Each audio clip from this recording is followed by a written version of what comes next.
ఆసిఫాబాద్ జిల్లా పెంచ్కల్పేటలో నకిలీ విత్తనాల దందా చేస్తున్న ప్రభుత్వ టీచర్ను అదుపులోకి తీసుకున్నారు టాస్క్ ఫోర్స్ పోలీసులు.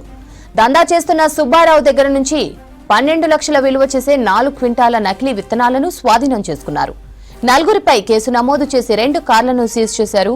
వాహనాలపై పోలీస్ స్టిక్కర్లు అంటించి ఈ దందాకు పాల్పడినట్లు గుర్తించారు.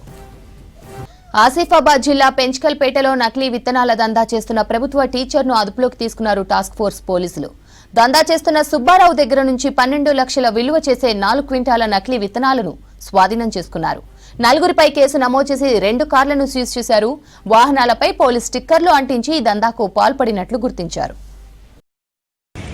నకిలీ విత్తనాలు జిల్లాకి తీసుకొస్తామని తెలియడంతో మా టాస్క్ ఫోర్స్ టీం ఆసిఫాబాద్ వాళ్ళతో కలిసి దాడులు చేయడం జరిగింది.